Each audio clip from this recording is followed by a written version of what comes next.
นกการเงินนครหลวงจันทน์ชี้แจงสาเหตุที่เฮ็ดให้รายรับเกินแผนแม่นมาจากการหันเป็นทันสมัยนำใช้ระบบคุ้มครองรายรับภาษีอากรหันหัวหน่วยเข้าระบบแท็กลีสทั้งหมดห้อยส่วนห้อยท่านเวียงสาลีอินทพรหมรองหัวหน้าแผนกการเงินนครหลวงจันทน์ได้ขึ้นชี้แจงต่อคำซักถามของสมาชิกสภาแห่งชาติและสมาชิกสภาประชาชนนครหลวงจันทน์ในกองประชุมสมัยสามัญที่10ของสภาประชาชนนครหลวงจันทน์สุดที่4ในวันที่16ธันวาคม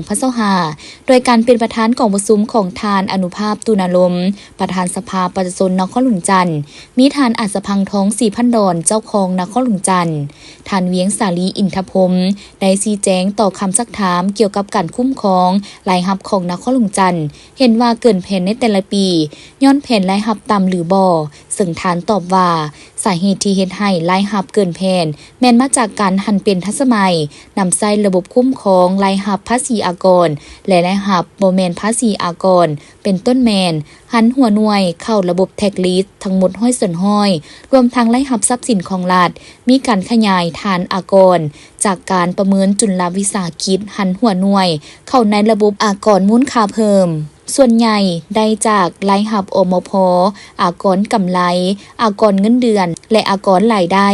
มีการนำใช้ระบบการชำระเงินค่าภาษีอากรผ่านระบบธนาคารโดยการแจ้งมอบด้วยตนเองบวกกับความเอาใจใส่การชี้นำขององค์การปกครองนครหลวงจันทน์กระทรวงการเงินและองค์การปกครองเมืองสำหรับคำซักถามเกี่ยวกับแหล่งรายรับยังเก็บบ่หมดได้ชี้แจงให้ฮู้ว่า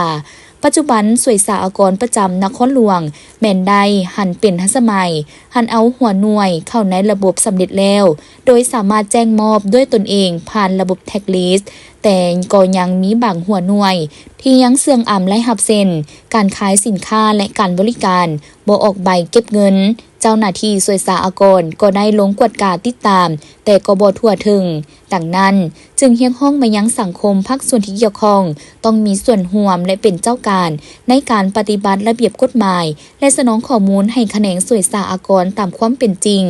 สำหรับปี2026จะสู่ซนหันหัวหน่วยจุลวิสาหกิจเข้าในระบบอากรมูลค่าเพิ่มถือบัญชี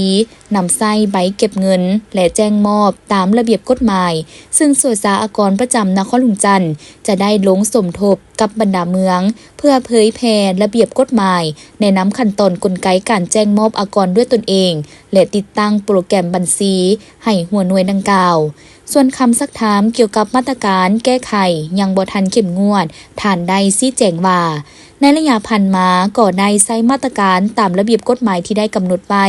ต่อหัวหน่วยธุรกิจที่ได้ละเมิดระเบียบการต่างๆแต่เบาหานักเซ็นกล่าวเตือนศึกษาอบรมปรับใหม่สั่งจุกิจการและเสนอภาคส่วนเกี่ยวข้องเพื่อดำเนินตามระเบียบกฎหมายและได้รายงานเพื่อขอคำเห็นจากสายตั้งสายควงแต่มาตรการทางอาญาแม้นยังบ่ทันได้ดำเนินจากกรณี